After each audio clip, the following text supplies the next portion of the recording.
Hello students.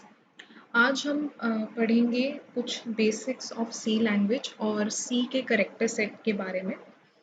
देखो, सी language जो है ये सबसे ज़्यादा popular high level programming language है। ठीक है, हाई लेवल प्रोग्रामिंग लैंग्वेज से मतलब ये है, देखो प्रोग्रामिंग लैंग्वेजेस जो होती है ना वो दो टाइप्स की होती हैं। एक होती है लो लेवल प्रोग्रामिंग लैंग्वेज और एक होती है हाई लेवल प्रोग्रामिंग लैंग्वेज। जो लो लेवल प्रोग्रामिंग लैंग्वेज होती है उसमें मशीन लैंग्वेज इंक्लूडेड होती है। मशीन लैंग्वेज वो वाली लैंग्वेज मतलब जो कंप्यूटर को समझ में आती है। ठीक है, तो वो होती है आपकी लो लेवल।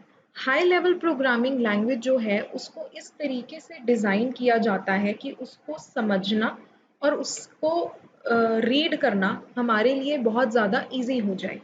ठीक है, और हाई लेवल प्रोग्रामिंग लैंग्वेजेस आपके पास में सी है, सी प्लस प्लस है, जावा है, पीएचपी है, ये सारी हमारे पास में हाई लेवल प्रोग्रामिंग लैंग्वेज है। तो ऐसे ही सी भी एक सबसे ज़्यादा popular high level programming language है। ठीक है, इसको डिज़ाइन किया था डेनिस रिची ने एट बेल लेबोरेटरीज। उन्होंने किया था अर्ली 1970s में। ये जो लैंग्वेज है ये डिज़ाइन हुई थी। ये एक जनरल पर्पस और एक स्ट्रक्चर्ड प्रोग्रामिंग लैंग्वेज है। स्ट्रक्चर्ड का मतलब ये है कि इसका जो स्ट्रक्चर है, मतलब आप जब सी प्रोग्राम को जब आप सी प्रोग्राम को लिखते हैं तो उस वो एक स्ट्रक्चर को फॉलो करता है। ठीक है, स्ट्रक्चर्ड का मतलब ये है बेसिकली कि ये क्या करता है, इसमें एक ऐसी एबिलिटी है कि ये पूरा जो बहुत बड़ा प्रोग्राम होता है, जब आप प्रोग्राम लिखते हो तो प्रोग्राम कभी कभी बहुत बड़ा होता है। स्ट्रक्चर्ड प्रोग्रामिंग क्या करता है, वो प्रोग्राम को छोटे छोटे मॉड्यूल्स में डिवाइड कर देता है। ठीक है, जहाँ पे हर मॉड्यूल का एक अपना स्पेसिफिक टास्क होता है जो वो परफॉर्म करता है। ठीक है, तो अगर हम ऐसी स्ट्रक्चर्ड अप्रोच को यूज करेंगे तो उससे हमें एक्यूरेट और एरर फ्री प्रोग्राम्स जो हैं वो हमें मिलते हैं। ठीक है, इसी तरीके से जो सी है ये बहुत ज़्यादा रिलायबल है। इसको यूज करना is very simple and it is very easy.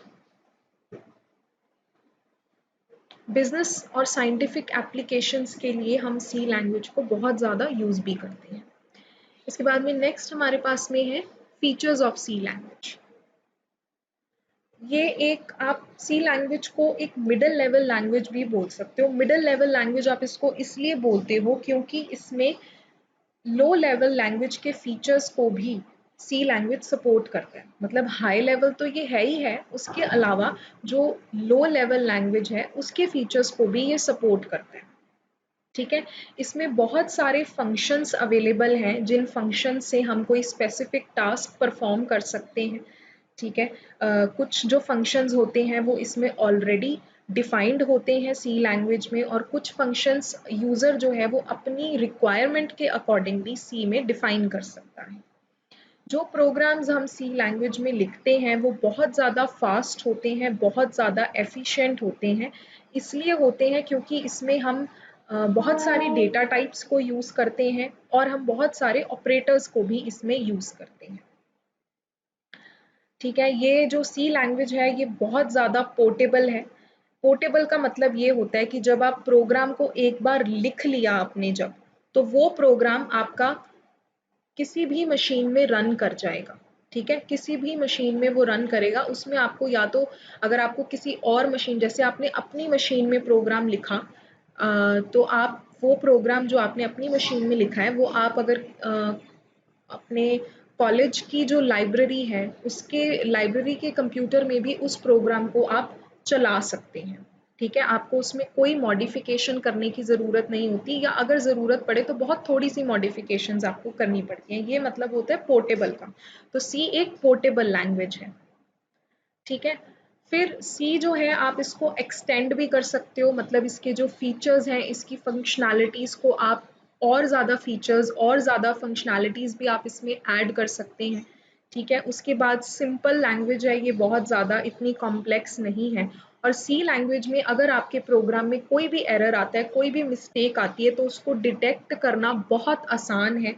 ठीक है, क्योंकि जो कंपाइलर है वो आपको जितने भी एरर्स होते हैं प्रोग्राम की को रन करने से पहले, अगर प्रोग्राम में कोई भी एरर आता है तो कंपाइलर आपको उन एरर के बारे में इन्फॉर्म कर देता है कि कहाँ कहाँ पे वो एरर है, किस किस लाइन में एरर है, और आप उस हिसाब से उस लाइन में जाके उस एरर को ठीक भी कर सकते हैं।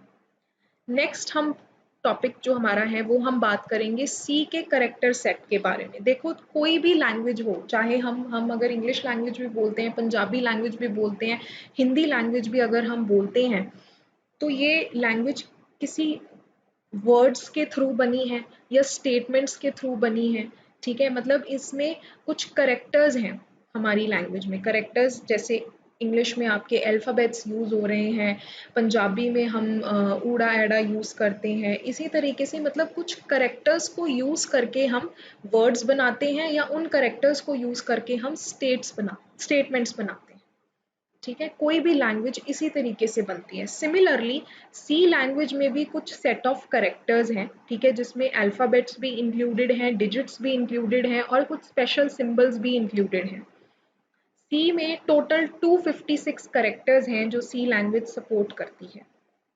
ठीक है, हर सी प्रोग्राम में कोई ना कोई स्टेटमेंट होती है। ये स्टेटमेंट्स कैसे बनती हैं? ये स्टेटमेंट्स बनती हैं वर्ड्स को यूज़ करके। ठीक है, और ये जो वर्ड्स होते हैं वो कैसे बनते हैं? वर्ड्स बनते हैं करेक्टर्स को यूज़ करके। वो करेक्टर्स कहाँ से आते हैं? वो करेक्टर्स आपके सी करेक्टर सेट से आते हैं। जो सी लैंग्वेज के करेक्टर सेट हैं उसमें तीन चीज़ें इंक्लूडेड हैं, अल्फ़ाबेट्स इंक्लूडेड हैं, डिजिट्स इंक्लूडेड हैं, और स्पेशल सिंबल्स इंक्लूडेड हैं।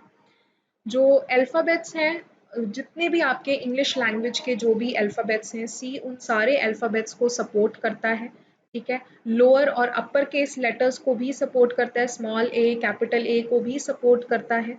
ठीक है, लोअर केस लेटर्स स्मॉल ए से स्मॉल जेड तक लेके, और अपर केस लेटर्स आपके कैपिटल ए से कैपिटल जेड तक लेकर। ठीक है, दूसरा इसमें डिजिट्स हैं।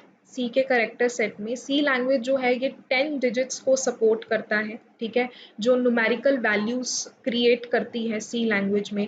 डिजिट्स आपके 0 से लेके 9 तक 10 डिजिट्स बनते हैं, तो 0 से स्टार्ट होते हैं 9 पे खत्म होते हैं। ये डिजिट्स जो है वो सी लैंग्वेज सपोर्ट करता है। इसके अलावा जो सी लैंग्वेज है ये स्पेशल सिंबल्स को भी सपोर्ट करता है। ठीक है, सी में बहुत सारे स्पेशल सिंबल्स हैं मैथमेटिकल ऑपरेशंस को परफॉर्म करने के लिए, किसी कंडीशन को चेक करने के लिए, बैक स्पेस को चेक करने के लिए, या और भी स्पेशल सिंबल्स। ये कुछ स्पेशल सिंबल्स हैं जैसे एट द रेट है, हैशटैग है, डॉलर सिंबल, परसेंटेज का सिंबल, एम्परसेंड का है, करली ब्रेसेस हैं, पेरेंथेसिस हैं, स्क्वायर ब्रेसेस हैं, multiply, add, minus, equal to, semi colon है। तो ये एक्सेट्रा, ये कुछ स्पेशल सिंबल्स हैं जो सी में सी के करेक्टर सेट में इंक्लूडेड हैं। फिर हम बात करते हैं सी करेक्टर सेट के ही अंदर हम बात करेंगे एग्जीक्यूशन या एस्केप करेक्टर और वाइट स्पेस करेक्टर के बारे में। देखो एस्केप करेक्टर्स क्या होते हैं? कुछ करेक्टर्स ऐसे होते हैं जिनको आप स्क्रीन पे प्रिंट नहीं कर सकते। ठीक है, वो जो करेक्टर्स होते हैं वो कुछ टेक्स्ट को डिस्प्ले करने के अलावा वो कोई और फंक्शन जो है वो परफॉर्म करते हैं। ठीक है, जैसे कि अगर आपको सी में कोई न्यू लाइन चाहिए, है ना, आप चाहते हो कि आपका जो टेक्स्ट है अब एक लाइन में आ गया, अब आप चाहते हैं आपका टेक्स्ट नेक्स्ट लाइन में प्रिंट हो, तो वो नेक्स्ट लाइन में प्रिंट करने के लिए हम एस्केप करेक्टर जो यूज करते हैं दैट इज स्लैश एन। ठीक है, तो इस करेक्टर को हम यूज करेंगे। ये करेक्टर जब हम इस करेक्टर का मतलब है कि हमें न्यू लाइन चाहिए। अगर हम स्लैश बी यूज करते हैं तो हमें ब्लैंक स्पेसेस, हमें मतलब ब्लैंक स्पेस चाहिए।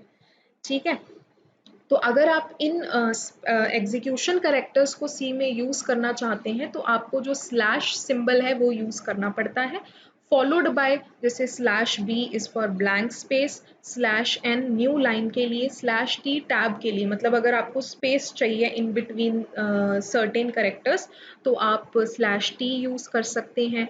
ये आपका जो double slash is for back slash, slash F आपका फॉर्म फीड के लिए होता है। सिंगल कोट अगर आप यूज करना चाहते हैं तो आप स्लैश सिंगल कोट करके यूज़ कर सकते हैं, डबल कोट यूज़ करना चाहते हैं तो स्लैश डबल कोट से आप डबल कोट यूज़ कर सकते हैं। तो ये एग्जीक्यूशन करेक्टर्स हैं, मतलब वो करेक्टर्स जिनको हम स्क्रीन पे प्रिंट नहीं कर पाते, ठीक है, लेकिन इनका कुछ स्पेशल मीनिंग होता है सी में। नेक्स्ट हमारे पास में है वाइट स्पेस करेक्टर। कोई भी ऐसा करेक्टर जो एक ब्लैंक स्पेस प्रोड्यूस कर दे जब वो प्रिंट होता है, that is a white space character. ठीक है, जैसे अगर हम स्पेस को प्रेस करते हैं तो एक ब्लैंक स्पेस आ जाती है। ठीक है, अगर हम टैब को भी करते हैं, टैब का मतलब भी क्या होता है, करेक्टर्स के बीच में एक स्पेस देने के लिए। ठीक है, तो that is a white space character. New line, नई लाइन में जा रहे हैं, वो भी एक वाइट स्पेस करेक्टर्स है। कमेंट्स अगर हमने देने हैं तो वो भी हमें वाइट स्पेस करेक्टर्स यूज करके ही देने पड़ते हैं, वो भी एक तरीके का वाइट स्पेस करेक्टर ही है। तो वाइट स्पेस करेक्टर कोई भी ऐसा करेक्टर जो एक स्पेस प्रोड्यूस कर देता है, एक ब्लैंक स्पेस प्रोड्यूस कर देता है, that is a white space character. ठीक है, तो आज हमने पढ़ा है सी लैंग्वेज के बारे में, उसके फीचर्स के बारे में, और सी लैंग्वेज में कौन सा करेक्टर सेट यूज़ होता है, जो बेसिकली सी लैंग्वेज में मतलब हम किस तरीके से स्टेटमेंट्स को कंस्ट्रक्ट करते हैं, कौन से करेक्टर्स को यूज़ करके, वो हमने आज पढ़ा है। अब हम नेक्स्ट क्लास में पढ़ेंगे सी प्रोग्राम के स्ट्रक्चर के बारे में, कि जो सी प्रोग्राम है उसकी लेआउट कैसी होती है, वो किस तरीके का हमें दिखाई देता है, एंड जो कौन सी हेडर फाइल्स के बारे में हम पढ़ेंगे इसमें, इसमें जो ग्लोबल डेक्लरेशन पार्ट होते हैं उनके बारे में। तो नेक्स्ट क्लास में we will be covering these topics. Thank you very much.